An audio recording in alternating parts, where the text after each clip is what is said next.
اللهم اجعل صلواتك ورحمتك وبركاتك على سيد المرسلين وإمام المتقين۔ جمعے کے دن مرنے والے شخص کو لوگ کہتے ہیں اسے قبر میں حساب نہیں ہوتا۔ بھائی سب سے پہلے اعمال ہیں، یہ سب چیزیں فضائل میں آتی ہیں کہ جمعے کے دن مرنے کی فضیلت ہے بس، باقی یہ نہیں کہ وہ چوری بھی کی، زنا بھی کیا اور ماں باپ کو بھی ستاتا رہا تو صرف جمعے کو مرنے سے سب کچھ صاف ہو جائے گا، ایسا قرآن و سنت سے ہمیں پتہ نہیں چلتا۔ آپ ستاتے رہے، سود کھاتے رہے، زنا کرتے رہے، 27ویں رات کو بھی مریں گے تو چترول لگیں گے قبر میں، کیونکہ قرآن نے سب سے زیادہ فوکس کیا ہے عمل کو۔ اگر صرف جمعہ ہفتے سے کام چل جاتا تو یہ پیغمبروں نے جو اتنی تکلیفیں اٹھائی ہیں یہ نہ اٹھاتے، بس پیغمبر دنیا سے یہ کہہ کے چلے جاتے تمام حضرات کوشش کریں جمعے کو مریں، وہ بس۔ یتیموں کے حقوق اور یتیم کا مال جو کھاتے ہیں، آگ کے انگارے کھا رہے ہیں، اور زنا پر جو سزائیں رجم کی اور کوڑے لگنے کی اور آگ کی وعیدیں، اور ماں باپ کو ستانے والے کی بخشش نہیں ہوگی، وہ عورت جو شوہر کی ناشکری ہو، یہ سب ختم ہو جاتی نا۔ جیسے حدیث میں آتا نا کلونجی میں ہر بیماری کی شفا ہے، تو اس کا یہ مطلب نہیں ہے کہ اب ڈاکٹر کے پاس جانے کی ضرورت ہی نہیں ہے۔ سنا مکھی میں ہر بیماری کی شفا ہے، تو اب کرونا میں بس سنا مکھیاں کھلا کھلا کے باقی ساری ویکسین جو تیار ہو رہی ہے، یہ جو دنیا، یہ سب، یہ تو نبی نے نہیں ایسے کیا۔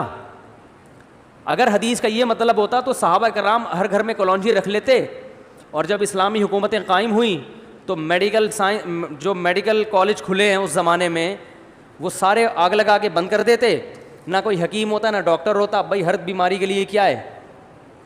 کلونجی۔ جیسے وہ ایک حکیم صاحب تھے، ہر ایک کو کیڑوں کی دوا دیتے تھے، وہ جو بھی آتا نا حکیم صاحب، بھائی کیڑوں کی دوا، پیٹ میں درد ہے کیڑوں کی دوا، سنا یہ ہے؟ سنا بھائی اپنے آپ کو مزہ نہیں آئے گا، پھر جس نے نہیں سنا اس کو اس میں مزہ آئے گا۔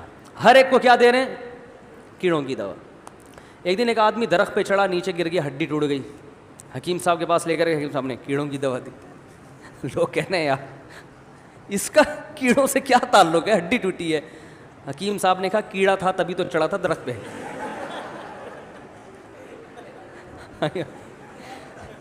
یہ آئندہ کے لیے دی ہے تاکہ آئندہ ایسی حرکت، ایک ہڈی تو ٹوٹ گئی ہے دوسری تو سلامت رہے نا، صحیح ہے نا؟ تو ہمارے یہاں بھی لوگ کیا کر رہے ہیں، ہر چیز میں بھائی کلونجی، ہر چیز میں بس سنا مکھی دے دو، بس شہد دے دو۔ حدیث کا یہ مطلب نہیں ہے، حدیث کا مطلب ہے کلونجی میں شفا ہے، کیسے ہے، کتنی مقدار میں کھانی ہے، کس وقت کھانی ہے، کس نے کھانی ہے، یہ تفصیل تو میڈیکل سائنس بتائے گی۔ حدیث میں ایک اشارہ دے دیا بھائی اس میں دوائیت کا عنصر ہے، بس۔ آپ نے کیا کیا کہ جو کورونا کا مریض ہے، سنا مکھی کھلا کھلا کے اس کو جلاب لگا کے اس کی جو امیون سسٹم ہے اور کمزور کر دیا اس کو۔ جیسے شہد کا مریض آیا، آپ نے کہا شہد میں قرآن میں آتا ہے شفا ہے، آپ نے پوری بوتل اس کو پلا دی، وہ مر گیا۔ وہ کیا ہوا؟ مر گیا۔ تو مرے گا نا شہد۔ جب آپ شوگر کے مریض کو شہد پلاؤ گے تو شوگر کا لیول کیا ہو جائے گا؟ ہائی۔ اور اب وہ مر گیا تو لوگ آپ کو پکڑ رہے ہیں، بھائی تو شوگر تھی پہلے، تو نے اس کو شوگر اور بڑھا دی، آپ کے قرآن میں آتا ہے شہد میں شفا ہے، تم قرآن کا انکار کر رہے ہو، تم دائرہ اسلام سے خارج ہو، یہ دلیل صحیح ہوگی؟ اس کو یہ کہا جائے گا قرآن میں اللہ نے اشارہ دے دیا کہ اس میں شفا ہے۔ شوگر کے مریض کو کیسے شفا ملے گی، اس کے طریقے الگ ہیں، اور بہت سے طریقے تو ابھی دریافت ہی نہیں ہوئے نا۔ شوگر کے مریض کو ایسے تھوڑی کوئی ممکن ہے کسی دوا میں کھلا کے ملاؤ، اور یہ بھی ممکن ہے کہ شوگر کے مریض کی شفا کا مطلب یہ ہو کہ جو چینی سے بچ کے شہد کھائے گا تو شوگر کی بیماری کا حملہ کا خطرہ کم ہو جائے گا اس پہ، یہ بھی مطلب ہو سکتا ہے۔ تو 10 مطلب نکل سکتے ہیں، آپ نے ہر ایک کو وہی کل ایک ڈاکٹر اتنے پریشان، انہوں نے کہا یار لوگ اس طرح کی حدیثیں سن کے کرونا وائرس میں احتیاطی نہیں کر رہے، بس وہ سنا مکھی، اور چیلنج ہو رہے ہیں کہ جو صبح سنا مکھی کھلا دو شام تک ٹھیک نہ ہوا تو 1 کروڑ روپے دوں گا۔ میں نے کہا جا کے فوراً 1 کروڑ روپے نکالو ان سے۔ تو صحابہ کے دور میں بھی حکیم ہوا کرتے تھے، میڈیکل سائنس نے ترقی کی ہے، تو اللہ کے نبی نے اشارہ دے دیا ہے کہ اس سے فائدہ ہوگا، کس کو ہوگا، کس وقت ہوگا، کتنا ہوگا، یہ تفصیل ہمیں نہیں بتائی۔ ہمارا ایمان ہے اللہ کے نبی پر کہ کلونجی میں ہر بیماری سے اللہ نے شفا رکھی ہے. کیسے رکھی ہے میڈیکل سائنس بتائے گی آپ کو. صحیح ہے نا, یہ مولانا صاحب نہیں بتائیں گے آپ کو, یہ کون بتائے گا؟ شہد میں اللہ نے شفا رکھ دی ہے, کیسے رکھی ہے, کس مقدار میں رکھی ہے, کس وقت کھانا ہے, یہ میڈیکل سائنس بتائے گی. یہ مولانا بولو بھائی نہیں بتائیں گے آپ کو. صحیح ہے نا. تو اب ہر ایک کو کیڑوں کی دوا نہ دیا کریں, ٹھیک ہے.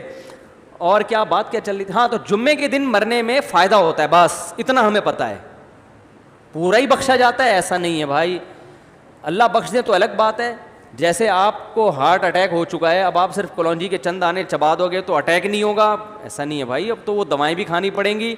اور آپ نے 15 سال جو میرے مشورے پہ 2 پراٹھے صبح کھائے ہیں دیسی گھی کے, یا سوری دیسی گھی کے نہیں, وہ جو ہوٹل کے, تو وہ بھی اثر کریں گے 15 سال کے بعد, ٹھیک ہے نا. تو یہ سب کچھ ہوگا. تو اس لیے کلونجی بھی کھائیں.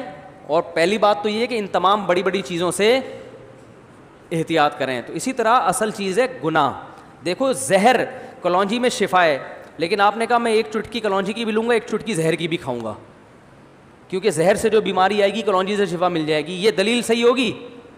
تو اسی طرح بھائی کلونجی میں شفا ہے بشرطے کہ زہر سے بچے, نقصان دہ چیزیں نہ کھائے, پھر شفا ہے.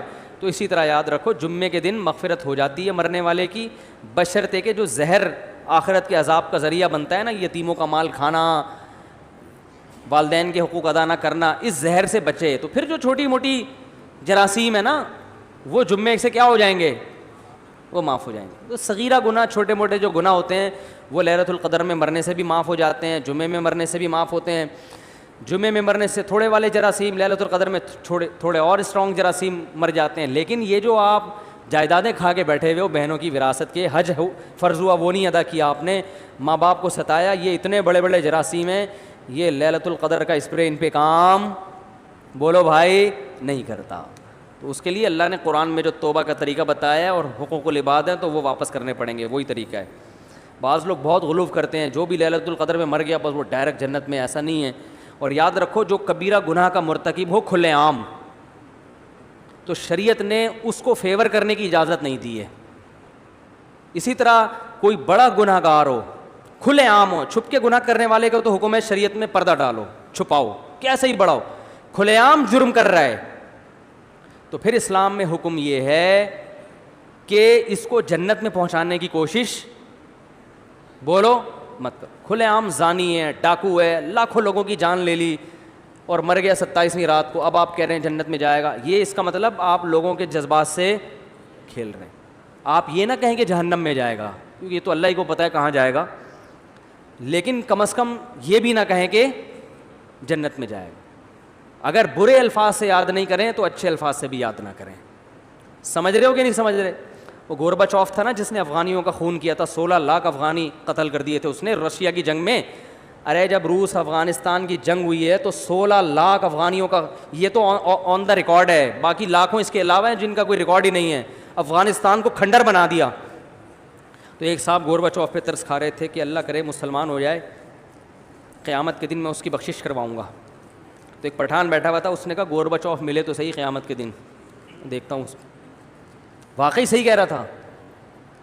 او بھائی 16 لاکھ انسان مار دیے, لاکھوں عورتوں کی عزتیں تباہ ہو گئیں, قیامت میں ملے تو صحیح, دنیا میں تو کچھ نہیں کر سکتے, قیامت میں بھی چھوڑ دیں.